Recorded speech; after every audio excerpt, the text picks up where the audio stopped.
Hey, welcome back to Accounting 604. This is now Module 4 that we are beginning to crack open. This is our first short mini video for the topics in Module 4. And as you can see from the slide, we are talking about return on equity. What is return on equity? Well, as we looked at in the last module from the previous week, return on equity is essentially the most common analysis metric used by managers, and investors alike, really.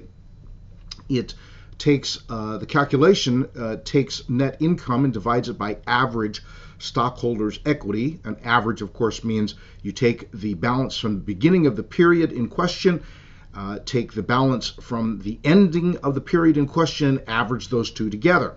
And what ROE conceptually measures is the return earned on the stockholders' investment, the stockholders' equity, what the owners have invested in the company, and reflects net income, profit, the bottom line, as a return on that investment.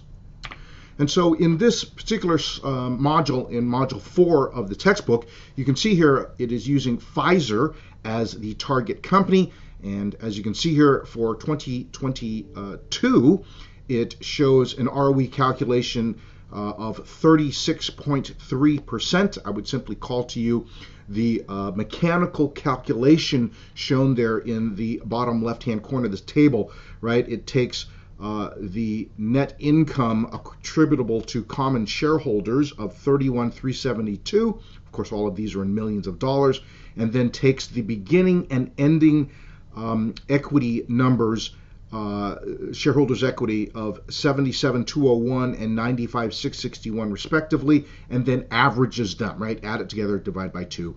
You end up with an ROE of 36.3%.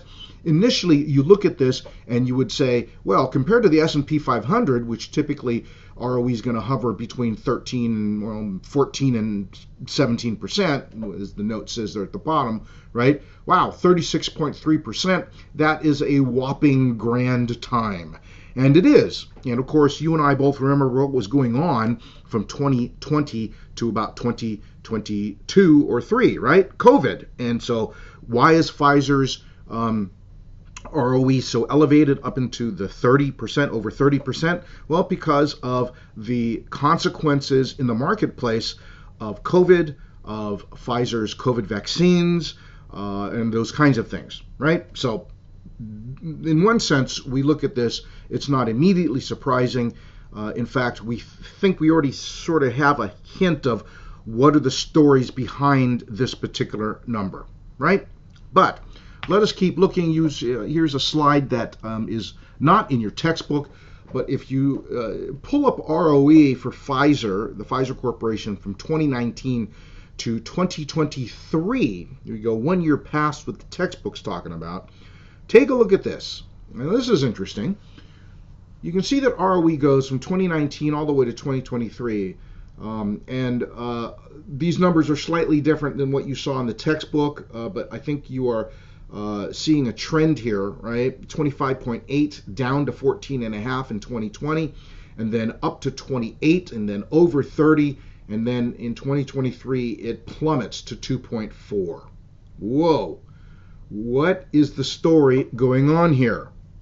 Well, you may remember what happened initially in 2020. Initially in 2020, the world shut down, right? And we weren't allowed to go outside.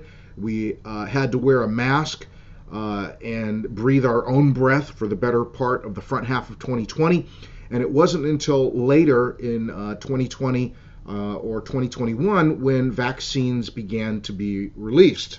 So if we return to the slide, now you begin to see what happened between 2019 and 2020, why it went up in 2021, why it went further up in 2022, and that doesn't explain what happened in 2023. So what happened in 2023? Why does ROE drop from 32% all the way down to 2.4%? Well, this slide, also not in your textbook, might explain some of it. mathematically, what you're looking at is the results of a revenue collapse. Revenue imploded from $100 billion all the way down to $58.5 billion. And if you're doing the math and following along with the home game, that is a 41% reduction in revenue, 41% drop. And one of the primary reasons is because of a big, huge write-off due to a antiviral treatment that Pfizer developed called Paxlovid. Paxlovid was a drug that was supposed to greatly reduce the effects of COVID if you caught it, and it was particularly marketed toward vulnerable seniors. My 90-year-old mom got a shot of Paxlovid. I remember that when she got the shot, her sense of taste disappeared for the better part of 4 or 5 days and then came back eventually. And so Pfizer manufactured just tons of doses of Paxlovid. And what happened is that in the third quarter of 2023, the U.S. government returned almost all of the remaining doses of Paxlovid, unused dosages that nobody wanted to sign up for it, and that resulted in a $5.6 billion write-off due primarily just to Paxlovid and one other vaccine drug. That, again, a write-off, the returns dropped net income, you can see that in the third bullet point, from $31.4 billion in the year before to only $2.1 billion at the end of 2023. And so that in and of itself there, this slide explains and sums up what is or what was the story behind the numbers. Why did revenue collapse? Why did net income collapse? And as a result, what happened to drop the return on equity from over 34 or 36% all the way down to 2.4%. All right, so take a deep breath. We are now, from the land of Pfizer, particularly as a company, let us just continue our conversation about return on equity. So to really calculate ROE in a manner in which it is indicative of what is really going on by the operations of the company, there's a couple things that we have to remove.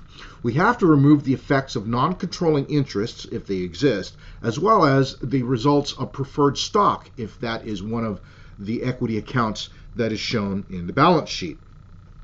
And so you see the ROE calculations if there is a non-controlling interest or if there is the presence of preferred stock. But really, I think the first questions we have to answer is, what in the heck are we talking about? What is a non-controlling interest and what is preferred stock?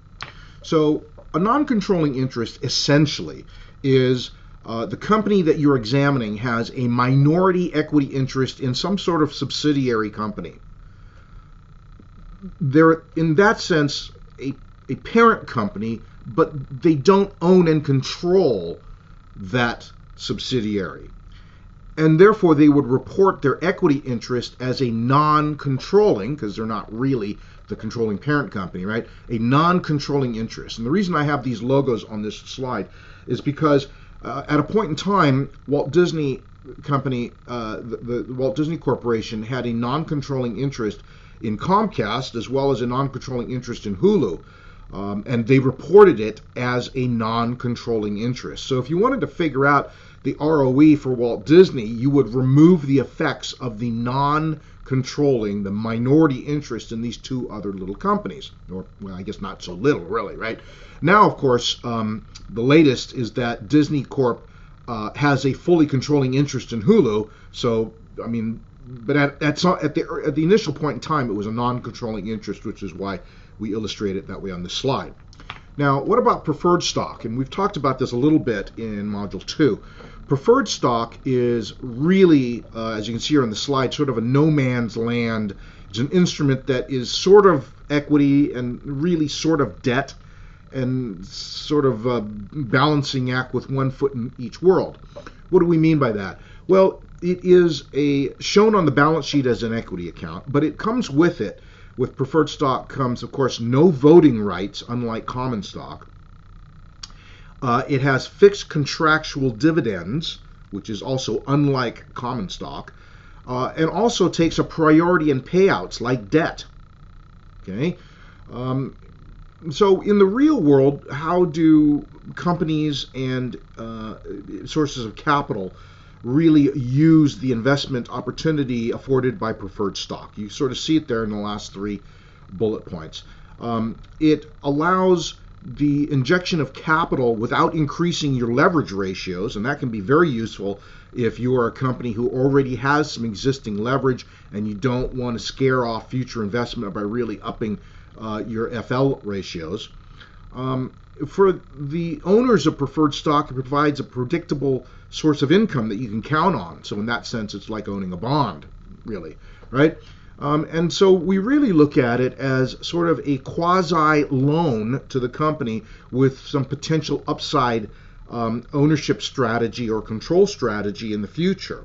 In fact, if I take you to this next slide, this is how Warren Buffett and Berkshire Hathaway continue to use preferred stock as a strategy to inject capital and eventually to redeem those shares as controlling interest. And so in 2008, you can see the initial deal for $5 billion into Goldman. As you remember, in 2008, some of you are old enough to remember, Goldman was in trouble, and so they needed some help. Berkshire Hathaway to the rescue with a preferred dividend of 10% on that investment. Then again, General Electric as well, a $3 billion investment with a 10% annual dividend. In 2011, an injection into B of A. And then in 2019, a $10 billion injection of money to Occidental Petroleum. And that is also a play that Buffett and Berkshire Hathaway continue to massage as they seem to be pretty hungry for Occidental Petroleum.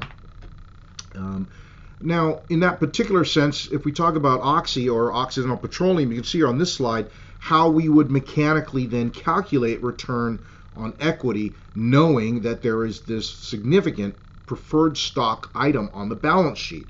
You can see there ROE, right? It's typically the calculation of net income over stockholders' equity.